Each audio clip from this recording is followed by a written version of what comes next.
Okay, setting the scene. Hill House, the first night. Oh no. Oh no. No, it's just her leg. It's just her leg. Maybe. You know they gave her an instruction to do that as well. No. Oh, that was so beautifully. I hated that. No. Exit just finished. Yep. Okay, that is a very bent neck leg. That's Nelly. Sorry, you can kind of see it, isn't it? Sorry, I don't know why I just rewound it. I don't need to see that. That looks like Nelly. I'm so, like, the face shape. We'll see. We'll see. Because I know we're focusing on Nelly this ep. Well, I feel like, right? Like, the face shape. I don't know. Maybe. She screamed so loud it hurt my ears. I love the idea that she's not scared at all. It was just, like, really loud. It's like a noise complaint. It's not. No, I don't care about the supernatural elements. It's just really f***ing loud, mate. And like baby. Mum knows. Won't you miss your brother? Nah, f*** him. I'd rather sleep here. Yeah. Good night. Why here? I'm not being funny. If I was a kid, I'd be like, can I just sleep with you? Both of you are, right? The other ones. You've got more than those kids, dude. And when you're older, I'll give you this one. Ooh, does she have that? They all of the kids, they've got something from their mum. Under the sofa. This is what we saw, right? And she's over her. Yep, alright. Alright, brace yourselves. Let's just keep calm. Keep calm. Okay. We're just revisiting it. Why not? I'm frozen. I can't talk. No. Interesting. My breath gets fast and heavy. No. That was like the bent neck lady. The bent neck lady. No. I think it's her. I think the bent neck lady is her because we know that's how. Do we know that specifically is how? Because we know that she took her own life, supposedly, but then obviously Luke was like, no, that's not what happened. Did we get it confirmed that it was from, hanging? I feel like we did, but I don't know if we have. Anyway, I think it's her. And I think maybe the no is like, no, it's me. We'll keep an eye. But it feels like hours sometimes. She's got, like, night terrors. Sleep paralysis is actually more common than you think. It is. This guy's nice. Wait, is this guy's the husband, right? We've seen him before. Your brain wakes up before it starts the engines again. Just takes a minute for your muscles to catch up. He's got a very calming presence. About the things I sometimes see. Hallucinations are actually fairly common. Very compelling. And again, gives us this in as the audience to be like, explanation. It doesn't have to be supernatural. I don't know. I'm erring on the side because the bent neck lady was the first hint, I feel like, of the supernatural that we were introduced to as we started the show. So it's like, yeah, I do feel like it's kind of offering us this alternative. The place I'm in is like, no. The bent neck lady is legit, dude. I feel like, proper ghost, mate. So it's interesting again that we're getting that alternative explanation. But I'm erring on the side of no, supernatural, man. Little spill. Oh, the little spill thing, yeah. Then what now, Mr. Sleep Technician? Technologist. Technologist. Yeah. So what now, Arthur? Well, now you get married. Sorry, there's probably a few things in between. Like, I'm sorry. I'm so sorry. The last doctor I saw, my general practitioner, Oh, they can be the worst. wasn't an expert. Yeah, some of them are well bad, mate. He just told me to avoid TV before bedtime. How old was he? I bet it was ancient. Do you drink coffee? Always, mate. No reckon. Yeah, Are You asking me out? Are you asking me if I want? No, he's not. He's not. It's for the 'Cause it's a thing. health history section. Oh, Oh, no. Hello. I'm sorry. No, don't be. No, I Huh? really misread Wait. that. Planning on waiting until the Bang. end of your visit to ask you out for coffee. Oh, they're adorable. Bless them. Oh, it's going to rip my heart out. Sorry, I knew that was going to happen. It suckered me. Yeah. I feel it every time, man. Every time I'm like happy about it, I'm like, God, I know it. Oh, no. How's he doing? Can we ask? Oh, shit. No. Okay, so she can't move. So we are establishing that it is sleep paralysis. It's just the element of how much is it that and how much maybe is there more to it. Remember the plan, all right? Bless him. Clench your fist. Now sock me in the face. I'm sorry, I'm not a professional. Oh, fuck. You don't need to be like full raw dog in my eyes with that six-pack, dude. Like, Jesus, I wasn't prepared. Sorry, that took me well by surprise, I'll be honest with you. Play a f***ing xylophone on that. Hey. Oh, this is wholesome. Now sex. Amazing. Okay. This guy with his hand. Oh, it's the dad.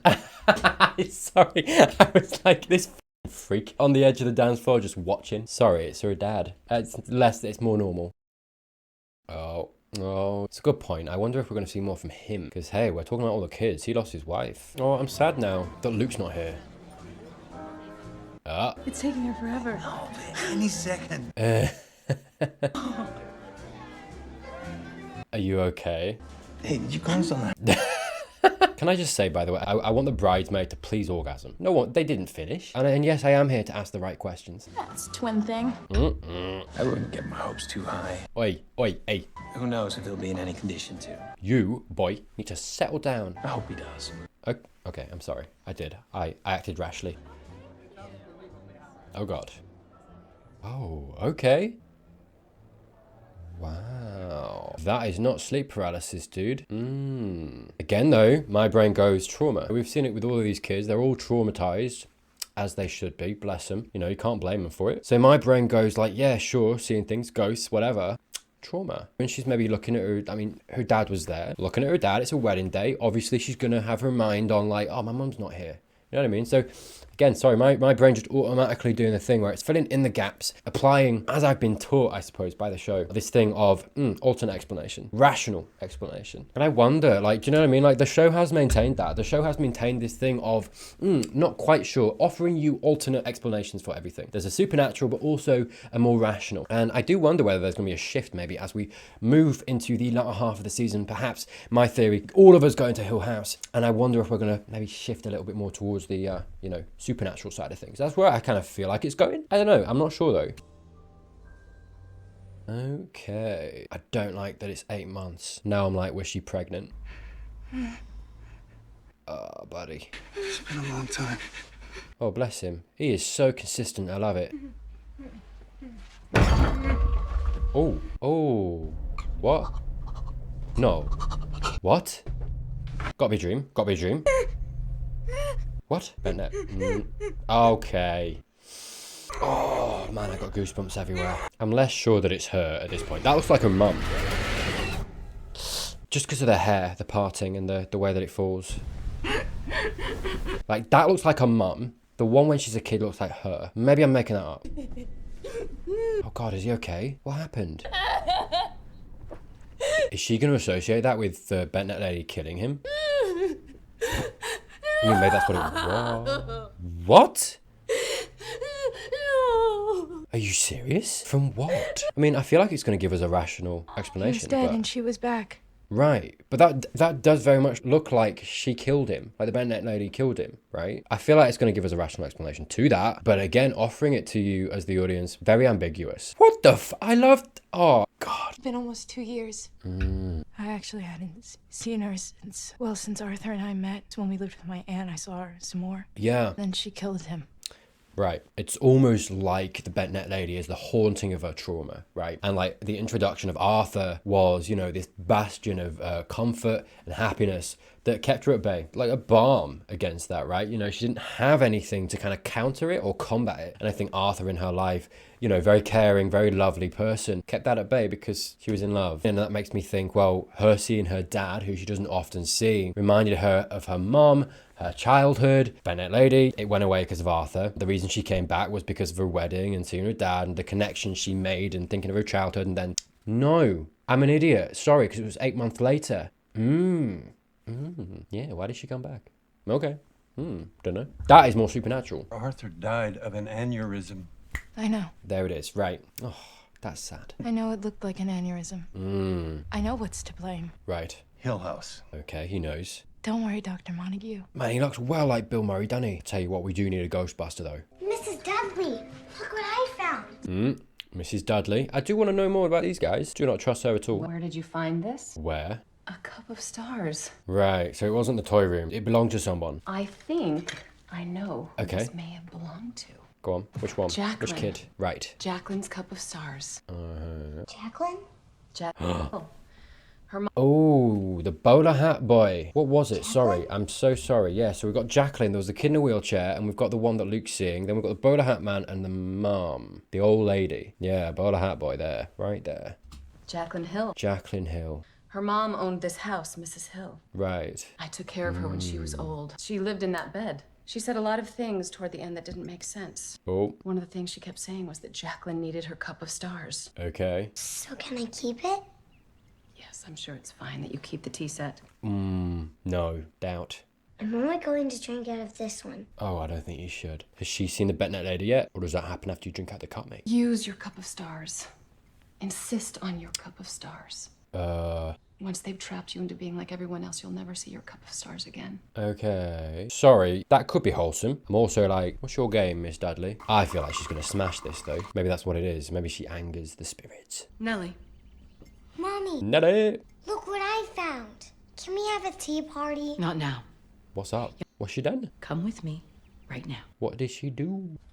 We have a Oh. very, very important job. Man, come on. Everyone does this. Absolutely fine. We take care of the house. It takes care of us. Alright, chill. I saw you playing with chalk yesterday. On the patio. Oh, she's not okay. I want it right on the wall. Right, so she didn't do it. She says she didn't. Oh god, who's writing that? Oh my goodness. Jacqueline! Yeah, Mum's not okay. Yeah, that whole thing, we take care of the house takes care of us. Interesting line. I have a steel poker in my head, and my daughters. You need to go lay down, mate. Okay, good. Go chill. Go for a swim or something. I don't know, man. She's in a mood. Yeah. I didn't do it. I believe you, mate. Question is... Ooh, touch it. Yeah, no, don't. Oh, man. Oh, God. You didn't. Right. Go on, tell us who. Oh. Oh, God. How many names? Oh. What? Mate, that's so creepy that it was under the paper. Okay, alright. Oh, Luke? No. It is Luke. Funny how they did that with the colour palette. Yeah, I'm proud of you. Doesn't matter where you do it. Matters you want to change. Yeah, bless her. I'm good. I don't know, dude. I don't feel like you are. It's been really hard ever since Arthur. Yeah. Been having a hard time sleeping in that house without him. You should move. It's just been... Can you take a ride? I just need one more favor. No. Why are we... See that guy? No, mate. Come on. And get well one last time, and it helps. It's just really helpful. Oh, buddy. So you want me? Nellie, Yeah, don't get him involved, man. I'll pay you back as soon as I get out. No, I'm so sorry, but no. I promise you, Take him to rehab. I'm done. I'm gonna do it this time. Okay, start now. I can bull Steve and Cheryl and Theo if I got it, but not you, Nellie. Yeah, but you're being like, look, he's not responsible for his actions so much. You're right in this moment. He's, clearly deep in his addiction. He's not doing okay. But also, yeah, okay, you can't lie to her and all that stuff. But yeah, you just appeal to her better nature and the connection that you've got, the twin thing that you've got with her. So you're honest, and she'll do it because she cares for you and she hates to see you like this. And you've spun her a story, and so she's gonna. You know what I mean? He's still taking advantage. Which, like, again, I don't blame him. It's just, oh, God, addiction's hard, man. It's hard. But she's got to be strong, bless her. But she's in a vulnerable place, right? She's lost Arthur. I don't think she's doing well either. I don't blame her. She's, he's hitting her at a vulnerable time as well. So it's like... She's not insured against this. She hasn't got her defenses up. If she does do it, I don't blame her. At the same time, as a person at this point, confronted with this, and I'm speaking from a place of privilege, right? I don't have the emotional relationship that she does with him and all that stuff. So I'm outside of it being like, no, you gotta be strong. You gotta just say no. But it's easier for me to say that than it is for her. It's just you and me. Yeah. This is it. I'm gonna do it. Very compelling. I believed you. I always believed you. No. Oh. How much is it gonna cost? Yeah. No, I get it. I've been having a really hard time too. Yeah, she's vulnerable. She's not ready for this. It's just sad to see. They're both, very vulnerable in this moment, and... He just spit that out of his mouth. You know, that's what they do. Oh. She's gonna see her. You alright, mate? Yeah. Yeah, I thought she was gonna see her. And I think the reason was, I think it's a personification of her guilt. I really do. And again, sorry, I'm rationalizing it, but I do think it is. I think my brain is working with the idea that it's her mum, and I don't know if it is. So this might be absolute bullshit. So I apologize if I'm wasting everybody's time here. But I think it's like a personification at this point of her guilt, of the fact that I think there's, despite everything that I've just said and that she's vulnerable right now, I think, you know, she is somewhere in her mind aware that what she's just done is not a good thing, right? She shouldn't have done that. And she's like, no, that was wrong and blah, blah, blah. And I think the Bentnet lady is a personification of that. And, you know, regardless of whether it's her mum or not her mum, because I think that's the thing, like a mother figure over you is very much like a kind of keeping you in check, right? That's why I kind of am playing around with that as well. I think even if it's not her mum, I think it still acts as maybe a personification of her inner, maybe morality, kind of keeping her in check, like, no, you messed up. Haunting her, right? I think that's why she's seeing the Bentnet lady in this moment. Yeah, because it's very much a differentiation between the sleep paralysis and you know what I mean? So that's something else. Right? Doesn't trust her medication. Which is, I don't know whether I'm judging too soon, but the fact that and we've still got a little ways to go, I suppose, from, you know, this moment, I feel, and her flushing her medication and the present day. But if she wasn't on her medication, and that was really, I mean, look, we've also got Luke being like, no, she didn't take her life. Playing around in the background, right? So that's fair too. But I don't know, yeah, maybe something to do with the fact that she didn't have her medic. He needed someone to drive him. And did you? We did. Last month. Right, a month ago. Is there any particular reason that you didn't mention this at any of our other sessions since then? Guilt from what she did, because she knows it was not what she should have done. You probably don't believe in the twin thing, do you? Oh, and also, yeah, the twin thing. So, like, in that moment, it wasn't just that he was working her, right? He was feeling what he was feeling, that desperation, that, you know, need, that yearning. She probably felt that too. To a certain extent, she felt that phantom addiction, maybe. And she had to go get it, not just for him, but for her, right? She was also dealing with that addiction maybe in that moment. Yeah, sorry, forgetting. How is this new medication working for you? It's great. Are you sure? Okay, to be fair, he's looking less like Bill Murray and more like Santa Claus, actually, in this point. Wait, you did what? Wish you would have called me. That is not the way you help an addict. Come on. I know, I agree, but don't, come on. Gentle. Could you just... You said you would. Please, you know I don't like You said you would. He's gonna touch you? Here. That's where he died. Don't want to. You said you... Hey! Whoa, hey. I feel like I can feel him here sometimes. I am feeling serious concern. Well, she's grieving, mate. Chill. If he's still here. He's not. And that sucks. Yeah.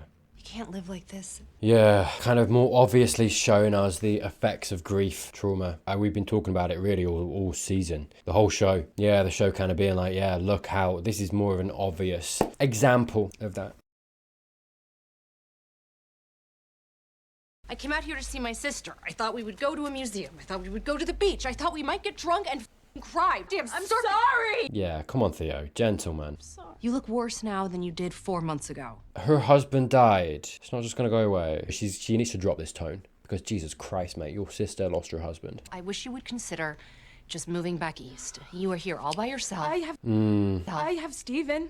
When he's not on a book tour. Right. Also, Stephen's not the most empathetic either, is he? I think, yeah, I think she's right. I think she, you know, without Arthur and being, I think she needs to move out. And you can see that clearly she's staying here because she feels like Arthur's still around, right? You know, she has this, at least to her mind, this you know, whether you want to believe it as the audience or not, this perception that, you know, ghosts exist and he might be here. And so obviously in the throes of her grief, she's going to stay here and, you know, want to kind of maintain that connection with him. But yeah, I do agree with Theo. I think the best thing for her being out here alone, especially if it's just, you know, Steve out here, sorry man, but he is not an empathetic ear. He just isn't. I don't believe he is at all at this point in the show. I think Theo and Shirley will be much better people to have around her. I agree. And I think at the very least move out of here. I don't think it's helping her at all. I think, by the way, regardless of the supernatural element and the fact that she believes in ghosts, I think people do this all the time, even if they don't, because they have this connection. It's like a last connection to the person you lost. And I think it's so human. But I think it is. I think it's an effect of grief. It's absolutely grief. Yeah, it's difficult, innit? And I hesitate to be like, well, you should do this, because, like, you know, everyone's grief's their own and they've got to move on in their own time. But yeah, I'd question at this point whether her staying here and trying to keep that connection is healthy for her. I don't think it is. I think even if, you know, let's say he's got a ghost and he's haunting this place, I still don't think it's healthy for her to stick around and, yeah, lose herself to that. Like you're above taking money from family. Okay, we're turning on each other. You really want to talk about what Shirley knows and doesn't know? Right, the husband. Not let you freeload anymore. Maybe. Does Nellie know about the husband? That line? Shirley knows and doesn't know? What does that mean? That line there, because Theo knows. Yeah. She might not let you freeload anymore. Wait, what was the issue, by the way? What was it? What was the thing that she caught? Another bank account? Was he giving Theo money, do you think? Because Nellie mentioned freeloading. But I also have my limits. Only with us, and never with yourself. You've never cared about anyone more than yourself. Ooh, wait. No. But don't lecture me about adulthood, Theo. Not from Shirley's guest house. That's unfair, Nellie. But again, she's lashing out in her grief, right? And I think, again, I was saying a minute ago, Theo dropped the tone. Theo was very much coming at her, and I don't think she should have been coming at her in that way either. So I think Nellie's very much reacting to that. Very human scene. Beautifully human scene, because I can see why they're both reacting this way, acting this way, lashing out at each other. And they shouldn't be, right? But they are, and it's understandable. They're both going through stuff, and I think, this line... You've never cared about anyone more than yourself. That is very cutting. And I think that's very much what we've seen of Theo is she keeps her distance. She doesn't like opening herself up to people, for, the reasons we've talked about and, her touch, her ability, all that stuff. And I think just maybe at a base level, right? Her trauma, her mum dying and everything at Hill House and the splinters in their family, right? It's making her kind of withdraw into herself, right? In a lot of ways. And I think that's where that line from Nellie comes from, is that she only cares about herself, because that's how it seems from the outside. But we've seen more, right, as the audience. We know there's more to it than that, and I don't think so. I think Theo's very empathetic. We've also seen that, and I think I can absolutely understand why Nellie said that, why she says that. But yeah, I think we have enough as the audience to know where that comes from and know that it's not true. And it's just harsh, isn't it? But I can understand why she's lashing out, like I said as well. It's difficult. This family's got issues, man. Let it go. Walk away. It's not working out today. Yeah. They had so many stories to tell, more than I could fit in the book. He's living his best life, isn't he? Have you or your siblings been back to Hill House since '92? Soon to be, I feel, mate. Hey, but I'm really here to talk about Alcatraz. Do you keep in touch with your father? Again, I'm not going to answer questions about my family. Fair. Setting boundaries. I also have another question, not related to Hill House. Oh, buddy, you got to take some questions, mate. I have a question. Okay. Oh. Oh my God, that's not great. All right, mate. Chill out. Why do you keep lying to these people? Oh, God. Bit of an ambush. $30 a head to sit here and listen to you talk about things that you don't believe. Bit awkward. And you stand there and you talk about ghosts. Don't believe in any of it. And yet you don't believe in any of it. No. Yeah. And you tell me I'm crazy. And then you tell our stories. My stories. The same stories that you told me were just dreams or delusions. Right, yeah, that's not fair. You're supposed to protect me. Yeah, if he's invalidated the things she's come to him with and been like, it's just a delusion, and then made a story and profited out of it, that's... Dude, Stevie boy, man. He gets worse every episode, like a little bit, I'm ready to see... Hey, like, let's chill out, okay? I'm ready to see a little bit of something from Steve, I've not lost hope, but not looking good. It's not looking good, buddy. But you say the meanest things to me when I try to tell you. Oh, yeah. He does that, yeah. I don't ask you for anything. Ever. Sorry, what a breakout role for her. She's doing awesome. Because I think, correct me if I'm wrong, she was in this before you, and this was kind of her first big role, right? I'm sure it's not her first role by any means, but yeah, she's nailing it. This is my work. I'm at work right now. You don't come in here and embarrass me like... Yeah, he needs to, again, he needs to chill out a little bit. I get it, I do. I think he's got a point. There was absolutely no cause for her to come at him like that, I feel like. Like, just wait until it's over and come backstage. But then as well, would he have given her the time of day? Don't know. But yeah, I kind of get it. Again though, coming at her. Everyone's coming at her. And it's like, just guys, stop with the tone. I get Steve's tone a little bit more than Theo's. Honestly, like I think he's got a little bit of right on his side in this. But at the same time, chill, mate. I know she's not just lost her... It's been 4 months. It's still pretty fresh, dude. You've had 6 years to file a complaint. Why the hell are you doing this now? Stevie boy, though. Some people did have complaints. She still went ahead with it. So if she'd made a complaint 6 years ago, you wouldn't have listened. We know that. Bad faith. Are you off your meds? No. Whoa.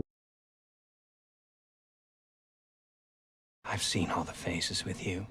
The Christian phase, the New Age phase, the Stevie, crystal mate. phase. You don't get to just start smashing up our lives because you're transitioning into a new treatment now. No, mate. No. Your lack of empathy in this moment is not a good look. Too far. What happened did not warrant that much anger and vitriol. I confronted my brother, just like you told me to. Oh, God. I'm not so sure I use that word confront. Right. Do you think that was constructive? This family's not constructive, dude. Yes, I'm taking my meds, and I'm standing up for myself. Good on you. The problem is that you haven't confronted your past. Sorry, because we did see her flush them down the loo, but then someone asked her, or someone said, oh, you're on your new medication. So in my head, she got rid of that one and was like, it's not working. I don't want to use it. And she got new medication and she's been taking new medication.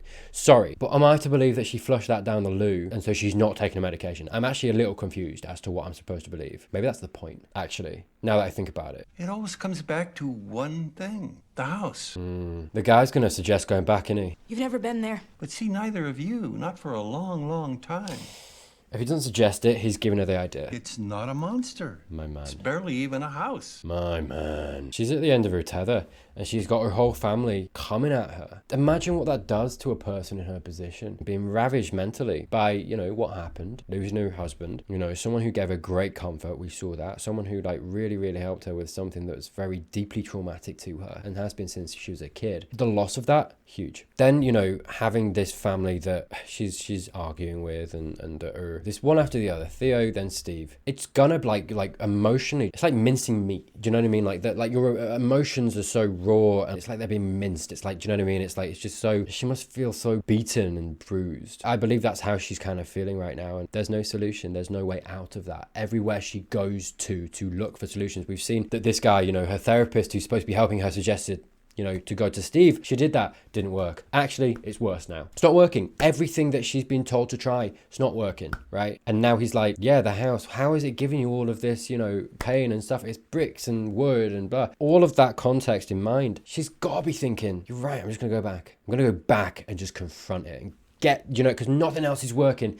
God. And it killed her. By the way, I love the little touches in the room here. Look, you know, obviously a bit disheveled, but also the meal here, you know, the half-eaten apple. It just very much shows her mental state. We don't need that, right? We know what her mental state is. I've just talked about it a lot, but, you know, just the half-eaten food. She can't finish meals. She's not eating well. She's not, everything isn't okay. And it goes back to this thing that I was talking about of, you know, the family as a unit, as a whole, they're broken, they're splintered. We've seen that a lot. And I think, you know, I keep talking about going back to Hill House and maybe mending that a little bit. And, you know, that's very much something that needs to happen. Or if not something that needs to happen, something that maybe a goal to strive for, you know, something maybe that going to the house can provide. But we're seeing the consequences of the trauma. The place that these adults have got to now, based on what happened as you know, in Hill House, they're not a unit anymore. They're not in a place to help their siblings, right? We're seeing that from Nellie's side. And she's left alone in her grief. Not only that, her grief is being exacerbated by the behavior of her siblings. Ooh, the star mug. Interesting. She's got a star mug. Yeah, no, I saw it before you zoomed in, buddy. Yeah, retaining that from her childhood. And again, just shows that she's so almost hobbled by this very traumatic thing, this thing, Hill House and everything that happened there. Still today. Oh, her locket. Okay, she's on her way to Hill House then. Aren't we going back for Mom? Not yet. Not yet. Is he gonna go back, I wonder?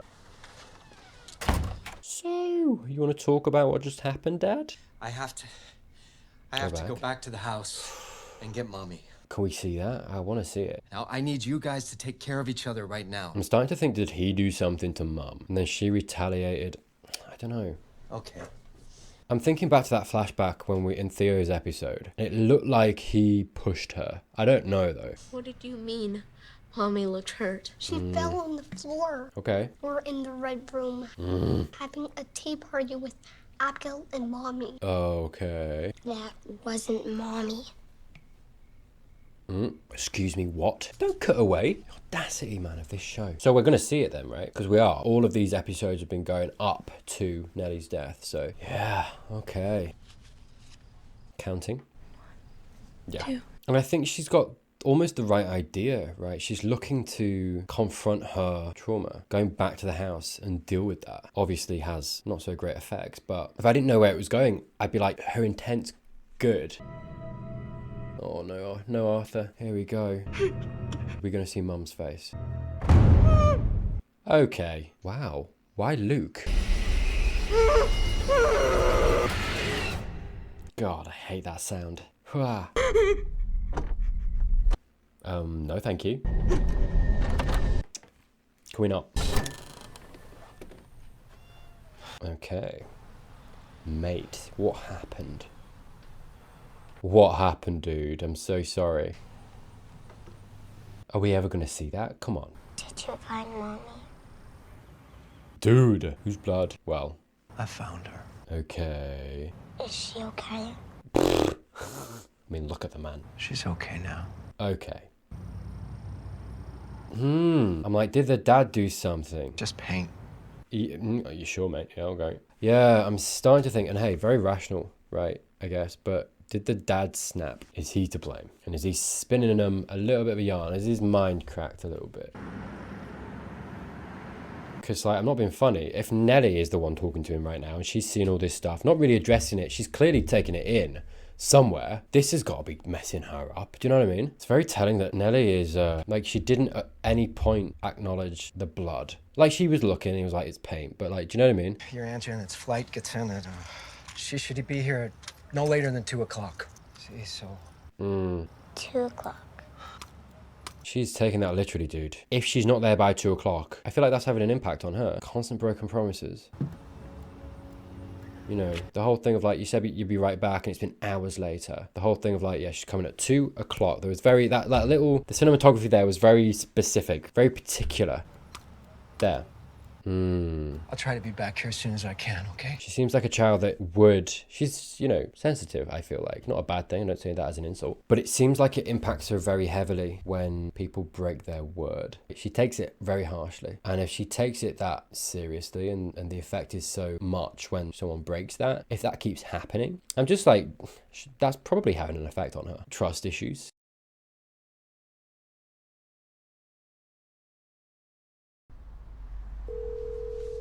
How are your brother and sisters? Right. I wondered since the... Now we are, yeah, episode 1, when she was calling around everybody. If only anyone had picked up, man. Right here, we're seeing reiterated, repeated, the cracks in the family, the splinters in the family, and how it's affecting them, and how it has affected them. Much more of a focus now in episode 5. We've built up to it, we've been seeing it. Now again, the show is being like, look how broken they are because of this past trauma, this trauma of Hill House. I'm worried about Luke. And we know Luke's fine. Don't get me wrong, we know that he's going through it a little bit. Oh, the bent net lady's coming somewhere. Oh, that is a very cut off hallway, mate. I don't like that at all. You need to always have an escape window. An alternate. Can we not? No. Mate, use it as a baton. Okay, no, don't look back. Keep going. Just keep going. Just keep going. Oh, it's going to be a jump scare. I know it is. I know it is. Come on. Come on. Okay.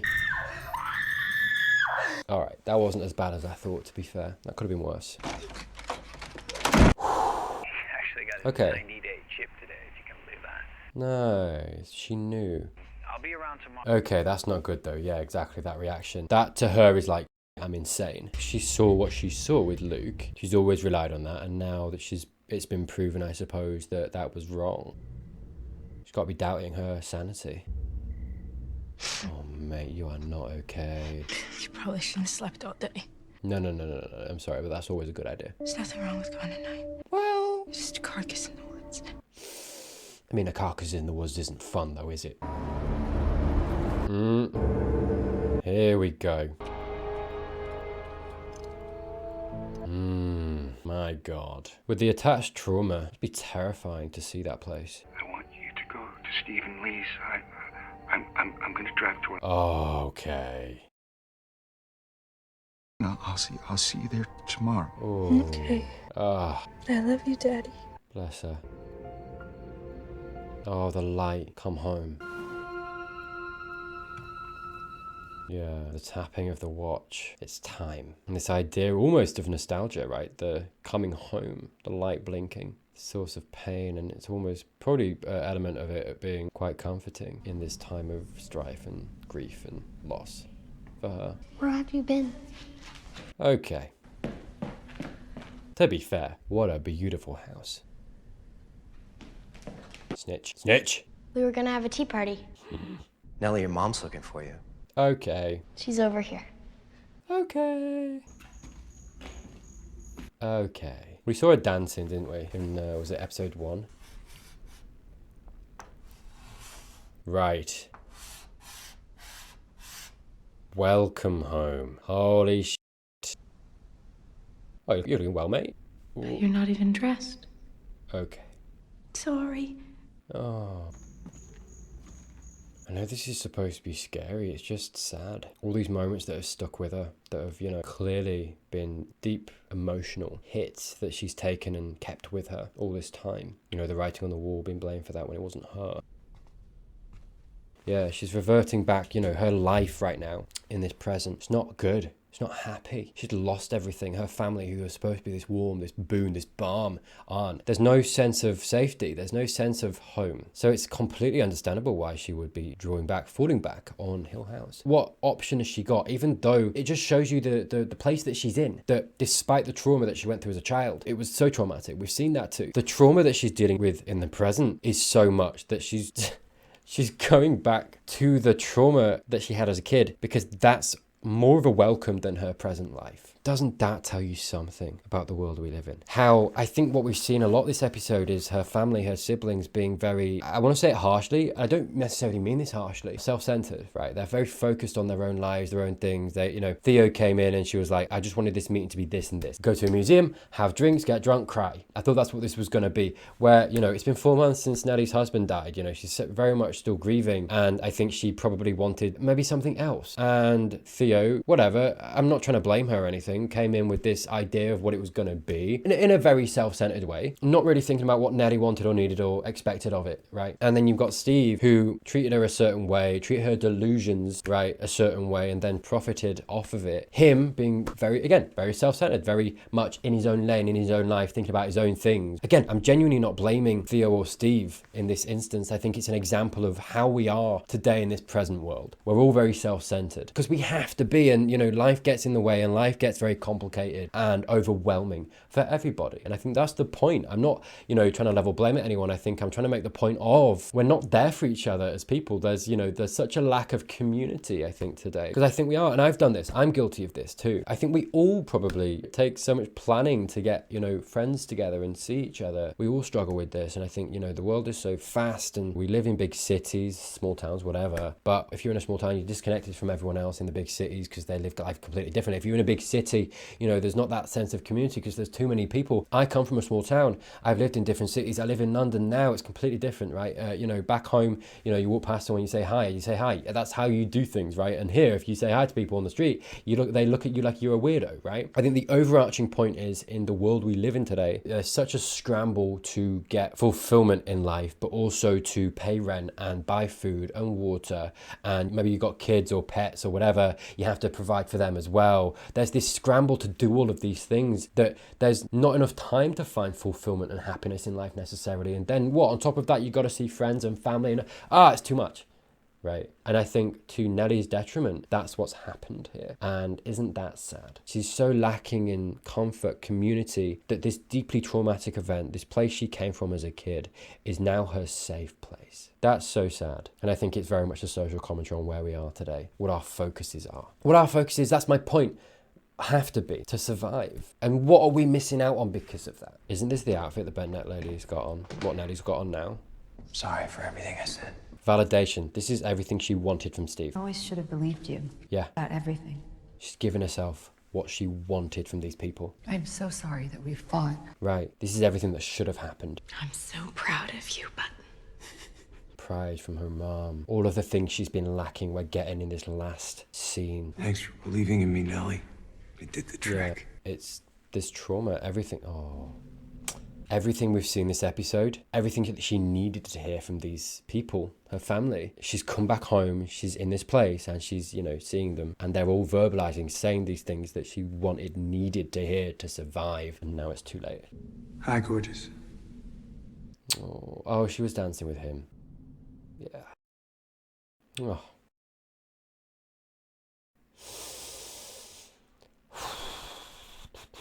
Dude. It's just so sad that it got to this.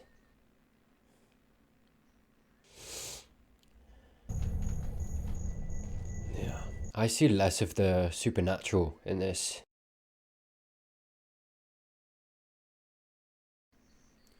Wait, who are those people? Sorry, hang on. Dudley, Bowler Hat Man, yeah, and the kid. Bowler Hat Man's there, sorry. Okay. There is more to this, though, isn't there? As much as I'm saying this doesn't feel as supernatural, there's still something going on. As soon as I say that, they're like, no, hang on, Tyler. Oh, God. Oh, what a powerful, horrible scene. Hello? Abigail, right? We're going to have a tea party.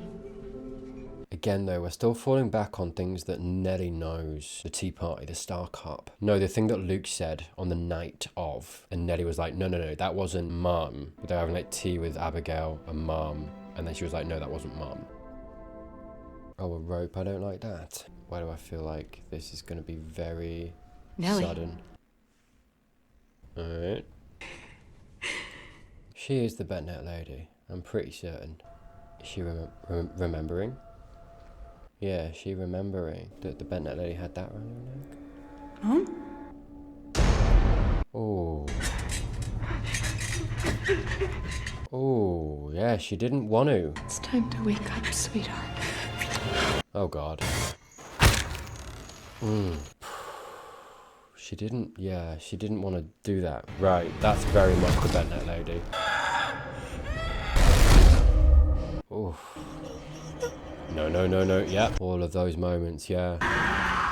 Oh. Alright, well, hell. That was that. Right. Jesus. Yeah, what a powerful episode. I mean, look, hey, I stand by everything I said about, like, you know, the rationalizing of it all, right? But also, there's more going on here. You know, we're still not found out a lot about the Dudleys. I'm very excited for next episode because it's the first time that we're going to get past that point and we're going to start dealing with this. I mean, you know, straight from episode 1, we've still not really dealt with the fact that Stephen's seeing her. Yeah.